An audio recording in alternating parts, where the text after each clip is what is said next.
እዚ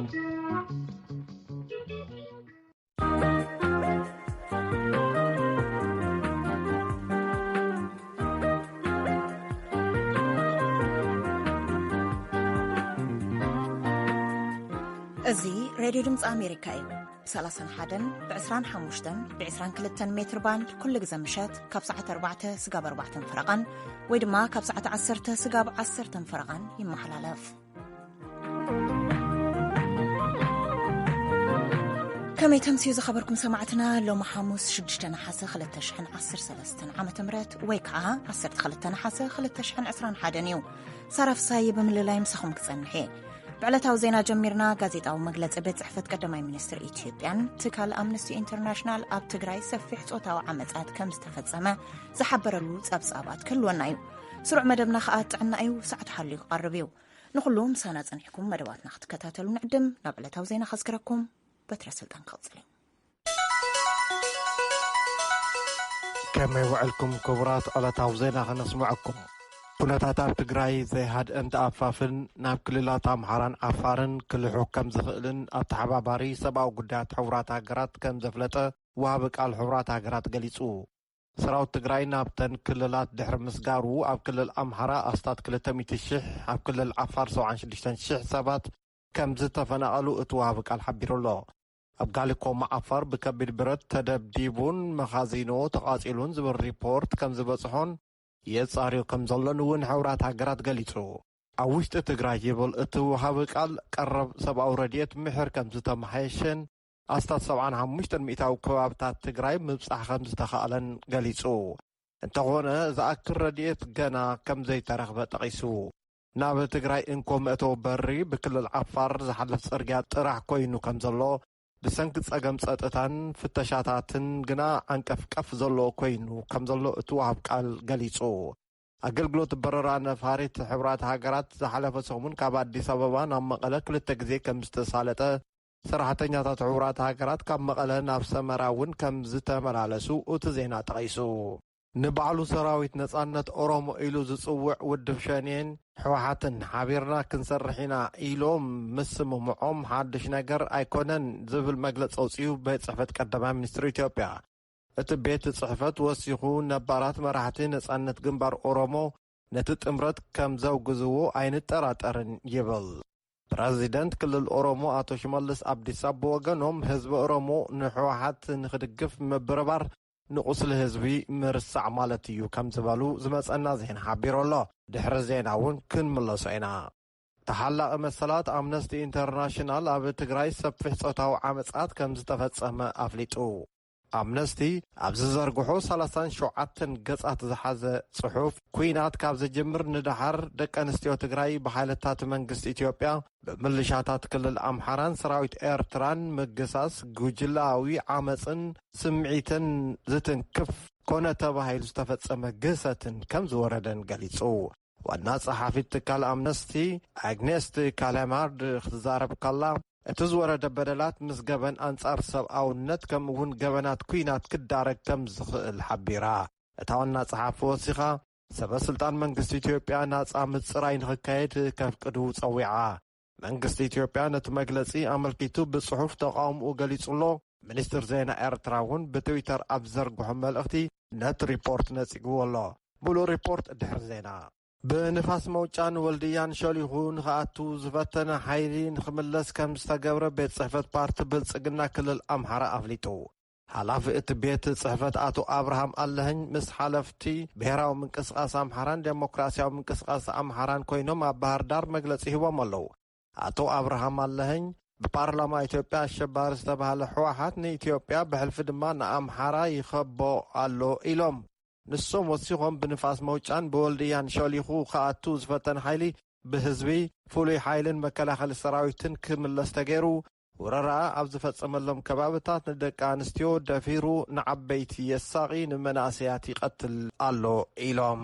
ትህነግ ወያኔ ወረራ ከጀመረበት ቀን ጀምሮ በየዕለቱ የሚያሰፋቸው አካባቢዎች በርካታ ናቸው። እስካሁን ድረስ በነበረው አጠቃላይ አቶ አብርሃም ክዛረቡ ከለው ትህነግ ወያነ ወራር ካብ ዝጀመረሉ ዕለት ኣትሒዙ ዕለታዊ ዝቆጻጸሮም ከባብታት ብርክት ዝበሉ እዮም። ኣብ ሰሜን ወሎ ኣብ ደቡብ ጎንደር ንፋስ መውጫ ዝለዓለ ምንቅስቃስ ዝገበረሉ ኩነታት ኣሎ። ኣብ ዝኣቶም ከባቢታት ከቢድ ክሳራ ኣብ ምብጻሕ ዝርከብ ንዓበይትን መናእሰይን እናሃደነ ይቀትል ደቂ ኣንስትዮ ይደፍር ንህፃናት የሸማቅቕ እዮም ዝብሉ ዘለው። እዚ ከምዚ ኢሉ ከሎ ፌደራል መንግስቲ ትግራይ ፈሪሱ እዩ ኣብ ትግራይ ስልጣን ዘሎ ግዝያዊ ምምሕዳር እዩ ዝብል ወሃቢ ቃል መንግስቲ ክልል ትግራይ ዝበሃል አቶ ጌታቸው ረዳ ብወገኑ ትማሊ ኣብ ቴሌቪዥን ትግራይ ቀሪቡ ንእዋናዊ ኩነታት አመልኪቱ ኣብ ዝሃቦ ቃለ ምልልስ ከምዚ ኢሉ ነይሩ። አሁንም ራያ ግንባር ነው የሚለው ትናንት የሰማሁት አይነት የአማራ ክልል መንግስት መግለጫ በራያ ግንባር ይላል። ራያ ውስጥ አቶ ጌታቸው ክዛረብ ከሎ መግለጽ ክልል አምሃራ ለምውን ግንባር ራያ እዩ ዝብል ራያ ኢፍውን አይትበረሉን ወልድያ ነጻ መሬትና እዩ ህዝቢ ባዕሉን ባዕሉ ዘመሓደርን ናይ ምርግጋእ ስራሕትን እዩ ይፍጽም ዘሎ መርሳ ነጻ መሬትና እዩ ይኹን እምበር መግለጽ ክልል አምሃራ ንመርሳ ነጻ አውጪና እያ ይብል ኣሎ። ካምበን እዮም ነጻ አውጪኦምዋ ጽቡቕ ገይሮም እዮም ዝሕስቡ ንሰብ ዘለዎም ንዕቐት እዮም ዝገልጹ ዘለው ክብል ተሰሚዑ አቶ ጌታቸው ኣብ ባህርዳር መግለጽ ዝሃቡ ሓለፍቲ ሰለስቲአን ፓርቲታት ህዝቢ አምሃራ በቲ ናይ ሕወሓት ፕሮፓጋንዳ ዝበልዎ ንኸይደናገርን ብሓደ ደው ክብልን ከም ፀውዑ እቲ ዜና ገሊጹ ኣሎ። እቶም ሰበስልጣን ኣብ መዕቆብ ካምፕ ስደተኛታት ዓፋር ብሕወሓት ተፈጺሙ ዝበልዎ ጥቅዓት ንዝተጎድኡ ሓዘኖም ገሊጾም ንተፈናቐልቲ ድማ ዓለም ለኸ ደገፍ ንኽረኽቡ ፀዊዖም ትብል ኣስቴር ምስጋናው ዝለኣኸቶ ሪፖርት። ኣብ ኣስራሮን ሻላን ክልል ኦሮሚያ ብሰንኪ ደርቂ ጥምየት ከም ዝኣተወ ተገሊጹ። ናይቲ ዞባ ሓላፊ ስግኣት ሓደጋ ከም ዝገለጹ ኣብ ክልቲኡ ወረዳታት ኣስታት ልዕሊ 100,000 ህዝቢ ንጥምየት ተቓሊዑ ኣሎ ይብል። ዛጊድ ዝሞተ ሰብ ግና የለን። ጠንቂ እቲ ጥምየት ኣብ ወርሓት ለካቲትን መጋቢትን ክወቅዕ ዝነበረ ዝናብ ስለ ዘይወቅዐ ሓረስቶት ንጥምየት ከም ዝተቓልዑ ንቪኦኤ ርእቶ ዝሃቡ ገሊጾም። ዋናው ጸሓፊ ሕቡራት ሃገራት ነቲ ኣብ ዛምቢያ ይሳልጥ ዘሎ ሃገራዊ መረጻ ብቐረባ ይከታተልዎ ከም ዘሎ ተገሊጹ። ኩሎም ዛምቢያውያን ኩሎም ሕፁያትን መራሕቲ ፖለቲካዊ ፓርቲታትን ዛምቢያ ኣብ ሃገሮም ተኣማንን ሰላማውን መረጻ ንምክያድ ዝጥዕም ባይታ ንኽፈጥሩ ዋና ጸሓፊ ሕቡራት ሃገራት አንቶኒዮ ጉተረስ ፀዊዖም። ጉጅለ ፍልስጤማውያን ኣብ ቃዛ ገበን ኩናት ከም ዝፈጸሙ ሂማን ራይትስ ዋች ኣፍሊጡ። ኣብ ቃዛ ዝዓረዱ ምልሻታት ፍልስጤማውያን ናብ እስራኤል ዝተኮስዎም ሞርታራትን ተወንጨፍትን ማዕረ ገበን ኩናት እዩ ይብል ሂማን ራይትስ ዋች ሎሚ ኣብ ዘርግሖ መግለጺ። እቲ ደብዳብ ን12 ሰባት ቀቲሉ ብርክት ዝበሉ ኣቕሲሉ እዩ። ኣብ ውድድራት ኦሎምፒክ ቶኪዮ 10 መዳልያታት ዝተዓወተት ጋንታ ኬንያ ካብ ኣፍሪካ ቀዳመይቲ ኮይና ነቲ ውድድር ዛዚማ ትወላ። ኣብ መወዳእታ ዜና ዓረፍቲ በዓል ሞያ ሕግን ጠበቃን አቶ ዓብዱል ጀብር ሁሴን ትማል ረቡዕ ኣብ ቀበሌ ገንዳ አዳማ ወዲቆም ከም ዝተረኽቡን ህይወቶም ከም ዝሓለፈን ሓዎም አቶ ሱልጣን ሁሴን ገሊጹ። ስነ ስርዓት ቀብሪ አቶ ዓብዱል ጃብር ሎሚ ኣብ አዳማ ተፈጺሙሎ። አቶ ዓብዱል ጃብር ጠበቃ አቶ ጆሃር መሐመድ፣ አቶ በቀለ ገርባ ከምኡውን ኣብ ዝቐረባ ዝተፈትሐ አቶ ልደቱ ኣያሌው ከም ዝነበረ እቲ ዜና ሓቢሩ ዜና ተፈጺሙ።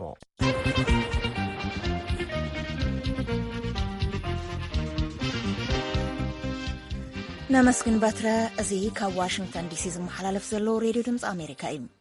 ናብ ድሕሪ ዜና ዝዳለናዮም ፀብፀባት ክንሰግር ንባዕሉ ሰራዊት ናጽነት ኦሮሞ ኢሉ ዝጽውዕ መንግስቲ ድማ ሸኔ እናበለ ዝጽውዑን ሕወሓትን ሓቢሮም ክሰርሑ ዕላዊ ምግባሮም ሓዱሽ ነገር ኣይኮነን ክብል ቤት ጽሕፈት ቀዳማይ ሚኒስትር ገሊጹ። ቀዳሞት መስረቲ ግንባር ናጽነት ኦሮሞ ነቲ ናይ ጥፍኣት ሕብረት ከም ዝኹንንዎ ኣየጠራጠርን ክብላ ሓላፊት ፕረስ ቤት ጽሕፈት ቀዳማይ ሚኒስትር ብሌኔ ስዩም ተዛሪበን። ህዝቢ ኦሮሞ ንሕወሓት ክድግፍ ምልዕዓል ቁስሊ እቲ ህዝቢ ምርሳዕ ማለት እዩ ዝበሉ ድማ ፕሬዚዳንት ክልል ኦሮሚያ ሽመልስ ኣብዲሳ እዮም። እስክንድር ፍሬው ዝለኣኹ ጸብጻብ ገብረ መድህን ከቕርቦ እዩ። ኣብ ቤት ጽሕፈት ቀዳማይ ሚኒስትር ዝተዋሃበ መግለጺ መንግስቲ ኢትዮጵያ ኣብ ልዕሊ ሕወሓት ስጉምቲ ንምውሳድ ኣንፈት ምቕማጡ ካብ ዘፍልጥ ፈላማ እዩ። ነቲ መግለጺ ዝሃባ ሓላፊት ክፍሊ ፕረስ ቤት ጽሕፈት ቀዳማይ ሚኒስትር ብሌነ ስዩም እቲ በይናዊ ተኹስ ጠጠው ናይ ምባል ስምምዕ ተላዒሉ እንተኾይኑ ተሓቲተን ከምዚ ኢለን። The statement it means that the government and the people of Ethiopia together will employ all means necessary to prevent the terrorist TPLF from spiraling the country into further instability. ናይቲ መግለጺ ትርጉም ኣሸባሪ ሕወሓት ነቲ ሃገር ናብ ዝገደደ ዘይምርጋእ ቅድሚ ምእታው መንግስትን ህዝቢ ኢትዮጵያን ብሓባር ኣገዳሲ ዝኾኑ መንገድታት ክጥቀሙ እዮም ማለት እዩ እየን ኢለን። ሰራዊት ምክልኻል ፍሉይ ሓይልታት ክልልን ሚሊሻታትን ነዚ ንኢትዮጵያ ንምፍራስ ዝሰርዓለ ናይ ክሕደት ሓይልን ናይ ወፃኢ ስውር ኢድ ንምድምሳስ ሓያልን ዘየዳግምን ቅልጽምኩም ክትዕርፉ ኣንፈት ተቐሚጥልኩም ኣሎ ይብል ኣብዚ ቅንያት ዝወፀ መግለፂ መንግስቲ ኢትዮጵያ። ንባዕሉ ናይ ኦሮሞ ነጻነት ሰራዊት ኢሉ ዝጽውዕ መንግስትን ፓርላማ ኢትዮጵያን ግን ሸነ ኢሎም ዝጽውዕዎ ሓይሊ ምስ ሕወሓት ወታደራዊ ስምምዕ ምግባሩ ዕላው ዝኾነ ትማሊ እዩ። ብዛዕባ እዚ ዝተሓተታ ብለነስ እዩ ናይ ክልቲኦም ሓቢሮም ምስራሕ ሓዱሽ ኣይኮነን ኢለን። In yesterday's public declaration of this unusual marriage between these two groups, which they have acknowledged publicly. ትማሊ ዕላዊ ብዝተገብረ ብክልቲኦም ጉጅለታት ዘይተለምደ ሓዳር ምትእስሳር ብወግዒ ዝኣመንሉ ኣጋርነት ብተመሳሳሊ ዝኣምንሉ ነገር ናይቲ ሃገር ምርግጋእ ኣብ ዝህውኽ ተግባራት ጥፍኣት ብሓባር ይሰርሑ ምህላዎም እዩ። ብሽብርተኝነት ምውፋር ናይ ክልቲኦም መጻኢ ዕጻ ከም ዝኾነ እየን ኢለን። ቤት ምክሪ ወከልቲ ህዝቢ ንርእሱ ናይ ኦሮሞ ነጻነት ሰራዊት ኢሉ ዝጽውዕ መንግስቲ ግን ሸነ ኢሉ ዝጽውዖን ሕወሓትን ኣሸበርቲ ኢሉ ካብ ዝምድቦም ኣዋርሕ ተቆፂሮም ኣለዉ። እቶም ውድባት ብወገኖም ኣብ ስልጣን ዘለዉ ናይ ፌደራል መንግስቲ ሕጋውነት ከም ዘይቕበሉ ብተደጋጋሚ ገሊፆም እዮም። ኣሶሽየትድ ፕሬስ ዝጠቐሶ ሸነ ብዝብል ሽም ብሽብር ናይ ዝተመደበ መራሒ ድሪባ ኩምሳ ሕዚ ዘሎ በይናዊ መማረፂ ነዚ መንግስቲ ብወታደራዊ ሓይሊ ምውጋድ ኢሎም። መራሕቲ ሕወሓት እውን መንግስቲ ንዘቕረብናዮ ቅድመ ኩነታት ዘይቕበል እንተኮይኑ ዘለዎ ኣማራፂ ምድምሳስ እዩ ምባሎም ይፍለጥ። ብለነሲዩም ናይ ክልቲኦም ውድባት ስምምዕ ብመናእሰይ ኦሮሞ ይኹን ብመስረቲ ኦነግ ተቐባልነት ኣይህልዎን ኢለን። ንመራኸቢ ብዙሃን ውሽጢ ሃገር መግለፂ ዝሃቡ ናይ ኦሮሚያ ክልል ፕሬዚዳንት ሽመልስ አብዲሳ ሕወሓት ኣብ ህዝቢ ኦሮሞ ዘውረዶ በደል እቲ ቁስሊ ኣይሓወየን ኢሎም። በጣም የሚያሳዝን ነገር ህዝባቸውንም እንደዚህ ይነቃሉ የሚል ግምት ኖሮኝ በዚህ ደረጃ ኦሮሞን ህዝብ እንደሚንቁ በዚህ ደረጃ ኢትዮጵያ ጠላት የኦሮሞ ህዝብ ጠላት እንደሆኑ ኣዝዩ ዘሕዝን እዩ። ንህዝቦም ክንዲዚ ይንዕቁ እዮም ኢለ ሓሲበ ኣይፈልጥን። በዚ ደረጃ ንህዝቢ ኦሮሞ ከም ዝንዕቁ፣ በዚ ደረጃ ጸላእቲ ህዝቢ ኦሮሞ ጸላእቲ ህዝቢ ኢትዮጵያ ምዃኖም ሓሲበዩ ኣይፈልጥን። ብዘሕፍር ኣገባብ ትማሊ ንናይ ኦሮሞ ህፃናት ብስናይፐር ይቃትሉ ዝነበሩ ንኦሮሞ ፈቆዶ ኣብያተ ማእሰርቲ ዳጉኖም እግሪ ቆርጽ ምስ ዝነበረ ሕወሓት ናትካ ፈታዊ ይውልካ ንምልዕዓል ምድፋሮም ማዕረክ እንደይ ናይ ኦሮሞ ህዝቢ ጸላእቲ ምዃኖም እዩ ዘርኢ እዮም ኢሎም። ኣብ ናይ ሎሚ ናይ ቀዳማይ ሚኒስተር መግለፂ ናይ ትግራይ ሰብኣዊ ሓገዝ ምንቅስቓስ ብዝምልከት እውን መረዳእታ ተዋሂቡሎ።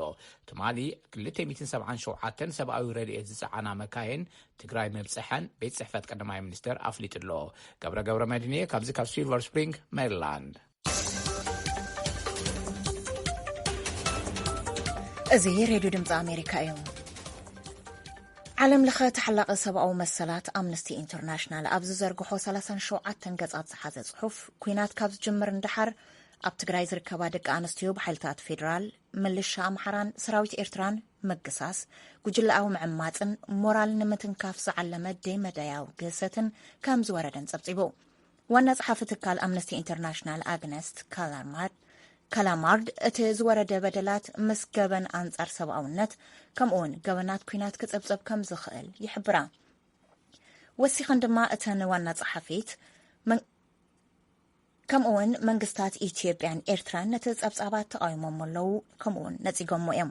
ነዚ ዝምልከት ጸብጻብ ኣለና ኣብርሃም ተስፋልኡ ይዳልይዎ ምኒ ኣፈወርቂ ክተቕርቦ እያ። ትካል ኣምነስቲ ኢንተርናሽናል ን63 ጾታዊ መጥቃዕቲ ዝወረደን ደቂ ኣንስትዮን ምስ ጾታዊ ግህሰት ኣመልኪቶም ዝሰርሑ ሰብ ሞያ ጥዕናን ኣዘራሪቡ ጽሑፍ ዘርጊሕሎም። ካብቲ ናብቲ መጽናዕቲ ዝተሳተፋ ግዳያት ዓመፅ 28 ብወተሃደራት ኤርትራ ከም ዝተደፍራ እቲ ጸብጻብ የመልክት። ንሰብ መዚ ጥዕና ትግራይ ብምውካስ ጽሑፍ ኣምነስቲ ኢንተርናሽናል ከም ዝጠቕሶ ማእኸላት ጥዕና ትግራይ ኣብ መንጎ ወርሒ ለካቲትን ሚያዝያን 1288 ጾታዊ መጥቃዕትታት መዝጊበን።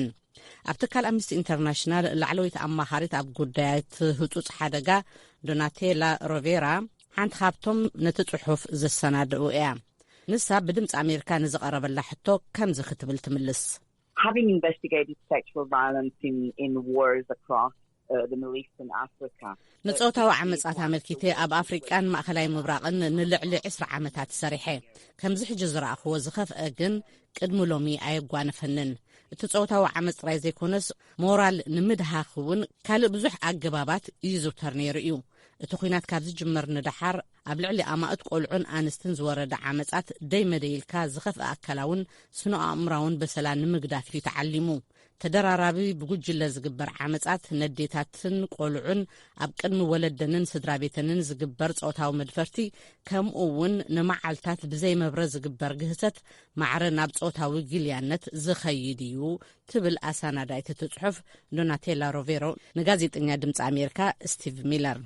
ኣብ ትካል 5 ንጉዳያት ቀርኒ ኣፍሪቃ መልኪቱ መጽናዕቲ ዝገብርን ኣብቲ መጽናዕቲ ዝተሳተፈን ኣቶ ፍስሓ ተኽለ ንሬድዮ ድምፂ ኣሜሪካ ከም ዝገለጾ ገለ ካብተን ግዳያት ን24 ሰዓት ምናልባት እውን ሰሙን ዝኸይድ ኣብ ገዛ ተዓፅን ይዕመፃ መንባረን ይገልጽ።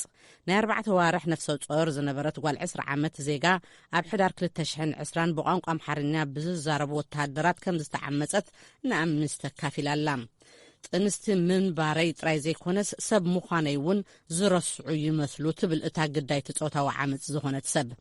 ካብ ትካል 5 ኢንተርናሽናል ጨንፈር ኣሜሪካ ዝኾነ ኣዶተይ ኣኪዊ እቲ ጸብጻብ ቁንጣሮ ናይቲ ዝተፈጸመ ግፍዕታት ጥራይ ዘመልክት ምዃኑ እዩ ንሬድዮ ድምፂ ኣሜሪካ ዝነግር። The ages of the women as young as 10 and as old as 62. The use of racial slurs to basically እተን ዝተዓመፃ ደቂ ኣንስትዮ ካብ ደቂ 10 ዓመት ቆልዑ ክሳብ ደቂ 62 ዓመት ዝዕድሚአን ኣረጋውያን እየን። ኣብ ግዜ ዓመፅ በቶም ወታደራት ዝጥቀስ ዝነበረ ዓሌታዊ ጸርፊ ክሳብ ንነፍሰ ጾራት እውን ዘይመሓረ መጥቃዕትታትን ደይ መደይልካ ዝተፈጸመ ምዃኑ የረድእ ይብል። ፌደራላዊ መንግስቲ ኢትዮጵያ ነቲ ጽሑፍ ኣመልኪቱ ብ11 ነሃሰ መግለፂ ውፅኡ ነይሩ። ንዝኾነ ጾውታዊ ዓመፅ ከም ዘይጸውርን ኣንጻሩ ከም ዝቐውምን ዘመልከተት መግለፂኡ ኣብቲ እዋን ኩናት ከምኡ ዝኣመሰለ ገለ ተርእዮታት ከም ዝነበረን እቶም ፈጸምቲ ድማ ዝግብኦም ፍርዳዊ ብይን ክወሃቦም ምዃኑን ኣመልኪቱሎም። ነቲ ጸብጻብ ግን ብርሑቕን ኣብ ውሑዳን ሰባት ተመርኪስካ ዝግበር ኣመና ብዙሕ ሃጓፋት ኣለዎ ክብል ገሊጽዎሎም። ኣካልቲ ንመንግስቲ ንምጽላም ዝዓለመ ውሁድ ዘመተ ምዃኑ ዘመልከተ መግለፂ ፌደራል መንግስቲ ኣብ 63 ሰባት ተመርኪስካ ከምዚ ዝኣመሰለ ዓማሚ ስእሊ መሃብ ከም ዘይከኣል እዩ ዝጠቅስ። ኣካልቲ መጽናዕቲ ዝነበረ ካብ 5 ኢንተርናሽናል ፍስሓ ተኽለ ግን ብድምፂ ኣሜሪካ ፈነው ቋንቋ ኣምሓርኛ ተሓቲቱ ኣብ ዝሃቦ ምላሽ ነቲ መጽናዕቲ ብርሑቕ ከካይድዎ ዘገደዶም ምክንያት ሓቢሩሎ። ጦርነት ከተጀመረ ወዲህ ለዚህ ጥናቶች አይደለም ሌሎችም እንደዚሁ ምርመራዎች ወደ ኢትዮጵያ ለመግባት እቲ ኩናት ካብ ዝጅመራት ሒዝና ናብ ኢትዮጵያ መንገዲ ክኽፈተልና ደጋጊምና ክንሓትት ጸኒሕና ኢና። ፍቓድ ተነፊግና ጥራይ ዘይኮነስ መልሲ እውን ኣይተዋሃበናን። ምእታው ከልኪሉና ክብቅዕ ነቲ ጸብጻብ ዘይሸራዊ ኣይኮነን ምባል ግን ቅኑዕ ኣይኮነን። ምናልባት ብኣካል ኣቲና ክንምርምር ዕድል ረኺብና እንተንነብር ግን ን63 ብርሑቕ ጥራይ ዘይኮነስ ካብኡ ዝበዝሓ ከነዘራርብ ምኽኣልና። ሕጂ ግን ፍቓድ ስለ ዝተኸልከልና ጥራይ ኢና ከምኡ ክንገብር ክኢልና ይብል ኣቶ ፍስሓ ተኽለ። ሚኒስትር ዜና ኤርትራ ኣቶ የማነ ገብረ መስቀል ነቲ ጸብጻብ ኣመልኪቶም ተቃውሞኦም ብትዊተር ገሊጾም ነይሮም። ክሳብ መንግስቲ ናይ ምቕያር ዝኸይድ ኣንጻር ኤርትራ ዝዓለመ ተጻባኢ መርገጽ ዘለዎ ትካል ኢሎም ዝጸውዕዎ ኣምነስቲ ኢንተርናሽናል እዚ ዳሕራይ ዝቐረበ ጸብጻብ እውን መቐጸልታ ዝቐደሙ ዙንቡዓት ጸብጻባት እዮም ይብሉ ኣቶ የማነ ብትዊተር ኣብ ዝፈነዎ መልእኽቲ። እቶም ሚኒስተር ዜና ስዒቦም ጸብጻብ ኣምነስቲ ኢንተርናሽናል ሞያውነት ዝጎደሎ ምዃኑ ኣዝዩ ብሩህ እዩ። ኣምነስቲ ነቲ ዝተባህለ ክሲ ብሳልሳይ ኣካል ከረጋግጽ ኮነ ሓቅነቱ ክመሚ ዝገበሮ ጻዕሪ ኣይነበረን ኢሎም ኣለዉ። ንመርገጽ መንግስቲ ኣሜሪካ ኣብቲ ዝቐረበ ጸብጻብ ጸሓፊት ክፍሊ ፕረስ ቤተ መንግስቲ ዋይት ሃውስ ጀን ሳኪ እውን ብድምፂ ኣሜሪካ ተሓቲታ ነይራ ዝሃበቶ መልሲ We are closely engaged with countries in the region, leaders in the region, and certainly horrified by what we've seen as ongoing human rights abuses in Ethiopia. ምሰን ኣብቲ ዞባ ዘለዋ ሃገራትን መራሕትን በቐረባ ኢና ንሰርሕ በቲ ኣብ ኢትዮጵያ ዝረአ ዘሎ ግሰት ከዓ ኣዚና ጉህያት ኢና ኢላላ ጀን ሳኪ። ቤት ጽሕፈት ወፃኢ ጉዳያት ኣሜሪካ ኩላቶም ኣብቲ ኩናት ኢድ ዘለዎም ኣካላት ተኽሲ ደው ከብሉን ነቶም ሚልዮናት ዝኣኽሉ ተጸበይቲ ረድኤት ኢትዮጵያውያን ዘይተገደበ ሓገዝ ክባጻሕ ክፈቕዱን ደጋጊሙ ክጽውዕ ጸኒሑ እዩ። ቀዳማይ ሚኒስትር ኢትዮጵያ ኣብይ ኣሕመድ ንኩሎም ዝኸኣሉ ሲቪላውያን ዜጋታት ኣንጻርቲ ዝካየድ ዘሎ ኩናት ክዓጥቁ ይጽውዑ ምህላዎም ይዝከር።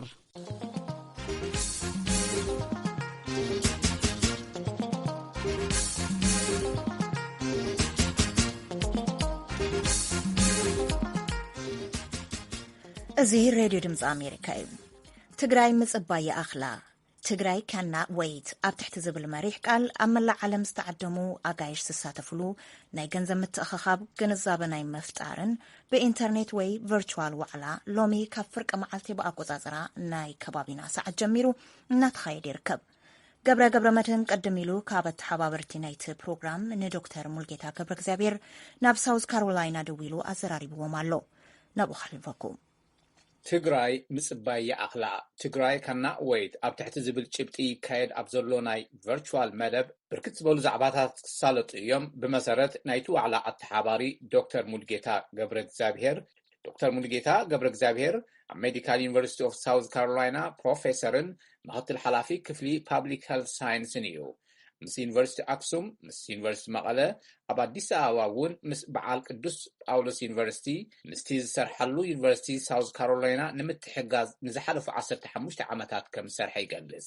ዕላማ ናይ ዝሎማዓንቲ ዝካየድ ዘሎ ስነ ስርዓት ብኸምዚ ይገልጾ። ኣብዚ ዋዕላ እዚ ክልተ ተዛመድቲ ዓላማ ኢና ሒዝና። እቲ ሓንቲ ዓላማ ንትግራይ ሕዚ ተወዲምዋ ዘሎ ናይ ጥዕና ይኹን ናይ ትምህርቲ ይኹን ናይ ካልእ ኢንፍራስትራክቸር ከመይ ጌርና ነሕዮ ህዝቢ ከዓ ሕዚ ከመይ ጌርና ኤመርጀንሲ ኤድ ነብፅሐሉ ዝብል ያው ኩሉ ትግራዋይ መቐነቱ ዋሌቱ ኸፊቱ ይገበሎ ግን እኹል ኣይክኸውን እዩ ንመሓዙትና ንመሳርሕትና ንሰርሐሎም ኦርጋናይዜሽን ከመይ ጌርና ንክሕግዙና ክንገብር ንኽእል ዝብል ጉዳይ ልዒልና ፕሮግራም ኣዳሊና ማለት እዩ። ሓደ ፋንድሬይዚንግ ፈተውቲ ትግራይ ተጋሩ እውን ተኽኢሎም ክህቡ ዋና ግን ፈተውቲ ትግራይ ብኻልአይቲ ህዝቢ ዓለም ንትግራይ ብሰላም እውን ክፈልጣ ንትግራይ ዓዲ እምነት ዓዲ ሓርኳት ህዝቢ ከም ዝኾነት እውን ክፈልጣ ናይ ህዝብና በረኸታትን ኦፖርቹኒቲስ ጸጋታትን ንዓለም እውን እነፋልጠሉ ብተጋሩ ዓይነት ጥራይ ከይኮነስ ካልኦት ኣብ ትግራይ ፕሮፌሰራት ኮይኖም ዝሰርሑ ኣብ ትግራይ ፒስ ኮር ኮይኖም ዝሰርሑ ሰባት ከመይ ይገልጽዋ ንትግራይ ሕዚ በፅሒ ዝኒአ ጥቕዓታት ሕዚ በፅሒ ዝኒአ ብርሰት ከመይ ተሰሚዕዎም ዝብል እውን ብናሃታቶም መንፅር ብናህና እውን ብናይ ተጋሩ መንፅር ንሪኤሉ መዓልቲ እዩ ዝኸውን። ናይዚ መደብ ኣዳለውቲ ኢንጌጂንግ ዳያስፖራ ፎር ሪሰርች ኤንድ ኤጁኬሽን ዝተብሃለ ውዳበ ሴኩሪቲ ኤንድ ጃስቲስ ፎር ትግራይ ድሕነትን ሰላምን ህዝቢ ትግራይ ዝተብሃለ ማሕበር ክልቲኦም ኣብዚ ኣብ ዩናይትድ ስቴትስ ዝመደብሮም እዮም። ከምኡውን ብማሕበር ልምዓት ትግራይ ማረትን ኣብ ኣሜሪካ ዝርከባ ዝተፈላለያ ናይ ተጋሩ ማሕበራትን ከም ዝተሳተፋሉ ዶክተር ሙልጌታ ገሊጹ።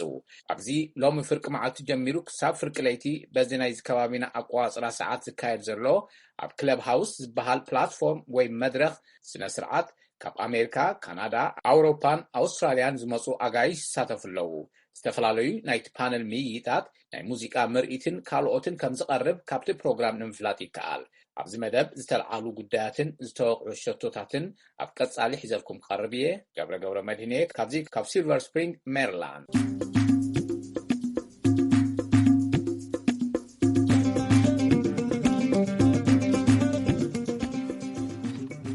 ትከታተልዎ ዘለኹም ካብ ዋሽንግተን ዲሲ ዝመሓላለፍ ሬድዮ ድምፂ ኣሜሪካ እዩ። ናብ ስሩዕ መደብና ክንሰግር ጥዕና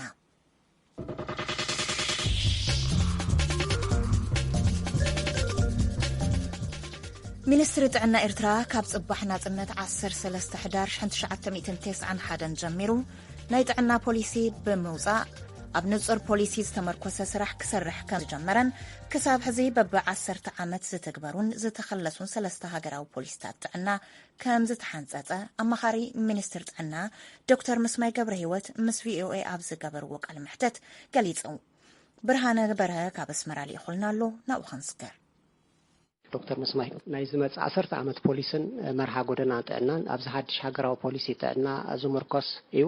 እዚ ሓድሽ ሃገራዊ ፖሊሲ ጥዕና ክወቅዖ ዝድለ ሸቶ ነቲ ሸቶ ንምርጋጽ ሚኒስትሪ ጥዕና ክጥቀመሉ ኣውፂዎ ዘሎ መደባትን ሜላታትን ከመይ ይመስል? ሸቶ ናይቲ ሃገራዊ ፖሊሲ ጥዕና ቃል ብቃል እንትያትብል እዛዝ ጥዕናን ጽቡቕ ህላውን ኣብ ኩሉ ዕድሜ ንኩሉ ጾታ ኣብ ኤርትራ ዝቕመጥ ኤርትራውን ዘይ ኤርትራውን ንኩሉ ጥዕንኡ ክዓዝዝን ጽቡቕ ንኩሉን ያታ ሸቶ ናይቲ ሃገራዊ ፖሊሲ ማለት እዩ። إذا حد هذا بوليس أنا حاجي حدث عد ما سوى شفنة أنا زي يونيفرسال هيلث كابل نقوله خلق شفنة مسؤول أساسر شفنة أدلي أغلقلت أنا وحسنت أنا لأن حدقاتها كأوك وحسنت أنا زي مالتي مسرتها فنك كنت أنا برايمر هيلث كاتوليك نخلنا كأن مالتي جزينا 4 تن ملاتات ملات محل عدل تأساسر عين زدك قفاين زمال العين مالتي سلازي عندي عد ما سوى شفنة أنا غير كخا نتي شو تخطوك تخيل أنا هتعزز تخيل حزب سبوق كله تخيل مالتي زيادة حمرت نايت بوليسيا مالتي تا أدمساوي شفنة عنا ولا مهنات بأسياتها من قدي أقولتك أبتخلقيت مالت أبتشفني أدلاي أقولتك عنا زبلي تنتصير زلو بزرزر أبيناي أدمي أبيناي صحي أبيناي بوتا أبكني زلو خناتات أنت عينت أقولت يوهب حد بزرزر الله مالتي الذي أدلاي أقولت عنا شفنة عنا وحسنت عنا بحرقة زير خمش ساعات عنا مالتي لا بدامت يو كل خمشين كقطر وتعز خنة خوني يقولون صنعت دلدال ريزيلينس نقول كله الله مالتي إذا خاوي حسنته مالتي إذا كل زحجي تا عندي كلا في ملحة مسرتهم كنت أنا ما سلسلة الملاتات نوعلن زدت أساس راين مالتي نالواس كيف عندن حمرة نايتي شتو ويك نايت بوليسي كوينا زلا أدماساو شفنة عنا تبليامو سكنتاي مالتي أدماساو شفنة عنا أدماساوي شفنة عنا مستيك وان حرنت جميل زنبرة أب مسرتهم كنت عنان أب محبرة فتح زمرقص هاجراوي بوليس عنان مس هاجراو تشارتر زواج مبارن مس هاجراو تشارتر منقستن زساني سلذي أب هاجراو بوليس عنا كرتشن أسران جمرة حدش أمر أيكونن من حجي أدماساوي شفنة عنا زسفح ترجوم توهي بورلو زيارة تنتصير الحج أبناء كرتشن أسران حدش بوليسي مالتي زي أدماساوي شفنة عنا بس حج حدش بوليسي ثلاثة مأذنات الله وثلاثة معك أنتات الله تقدمت مأذن أقولت زي ركبن من مخانو بقط على الناس معك نتأقولت عنا زي بتحك فالحرة السب أقولت مزبوط حمقبارة زي حاجة تكندن مسرتون أدماساوي شفنة عنا يا مالتي نتزي بتحوم صح تراي زود أجن أيكونن مع بنت أبوان حرنت 4 مئتاوي تكبابين أو وش 10 كيلومتر أقولت ركميرو 8 مئتاوي كافز بنا أو وش 10 كيلومتر تكالت عنا اللو حجزنا وصل خيدم يتغزعين 100 نسبة إحنا جن زود أيكونن فمالسكا نتيجة القصة يركب زلو انتي أقول له تركب انتي كي يقول له قال إن حالات كانت خير مالتي توسخ شعور نتي زودلنا من لا كانت خير زودلنا بتعرف نصطح كيون إن دجنا درجة هم أكين خندل علكا خير مال سلذي أدماساوي شفرت عنا أبوس وان زازم شتو زي كونه مسجزين درجة معبلن إن معبلن إن العالم زخيد قط علي مسرحي مالتي حجينا أدماساوي شفرت عنا قلت عنا مغرب نتزود له إن من الأكام خطرون أخلا يكونه تواجنا يتأقل قلت تهزبك شمته بعمق جزء أزخل كون على نزل مقبار وجنا يتقرب أقولت أزيو تتأجي متراك خفلة زخل ترافينو خفلة زي كل ترافينو كنت أبغى ما حسيت زور دلو من البيتون نبدخلت كم روح زخل كبر مترافينو واجه حمزي اللي بحسب مالتي أخلا يكون سلازي أتصل تيجي معك النات مالتي أقولت تقرب بقعتنا وصخي خيب تزبخاء فينانساوي يخون زي فينانساوي أجمع زي فترة نزل يخون على مالتي نزل مقبار حجي واجه أقولت منجستي كسرة كدقفو ويكوحسو كبجوباز غفل بذكال كنكيو خلاله مالك أرز حجة وان حجيتي منجستي درجة زبزحة ملو بنتأ عبد الله خازي سماوي زغفر مالتي زحجي الناس فخيديو النقط الخيديو بقص على دما وتي كبجوباز غفل بذكال إن أنا خيد زغبر مالتي حجي كبجوباز غفل وطعيتات حجي 3 وطعيتات زدقال بس حجي حدش بوليس حدا يتي قطاوي وطعيتات حكمنا نبلو مرمران ناي مدهنيتن زغفل قطاوي وطعيتات حكمنا زي قطاوي وطعيتات نبلو خالو نعبنت انت خبر حق بوتا انا بماكل وينا مسمرات نص كاينو او سمرا ولا نص تجبر كالو نحدا بزح كفيلنا منقدي 3 معالتينا بهوتيل تغفل كاينو نمغون خالن تقطا وصاي ولا تحط خونه زي قطا وصا له مالك حجي نزون ارغمت زوتي بوليسي مالك سالفه كالو تي اوبورتونيتي كوست نبلو بحنت معالت ترخبو دباك اغلط 3 معالت تملايس كالو لا 3 معالتي بكرات تقاط قريصكا وي ادلات انت رابيلك حجي زخفلكا غنزب كيهلو خيل وي وصاي جن خفلكا زغبو نحترفكا عدلك ديل كالو مالتي حجينا 3 زي ابغمت زوتوي تقطاوي حكمنا وصان بلون زي قطاو وصايتات ناي مقعدن كال انبلون اتنا عدلك واغا ناي اوبورتونيتي كوست نبلون نسلستي ابغمت زوتوي بسلستيو حزب زي هسيلو منغدي حزب بعمر شفنلو منغدي ويت منغستي صيرو وي دغيفو وي كابناي وحسنا اغباب انشورانس سرعات اتيو قطاون زي قطاوي وصع زي غبرلو منغدي نفتقر زعلميتي ادماساو شفنت عنا نبلو مالتي سلسفي حمري زلو دكتور مسماي جبر هوت امهاري مينستر طعنا ኤርትራ نزهبكاني سفيح مبرهي بشميم شمتاتات دمص امريكا دغيمي مسكن يغني لي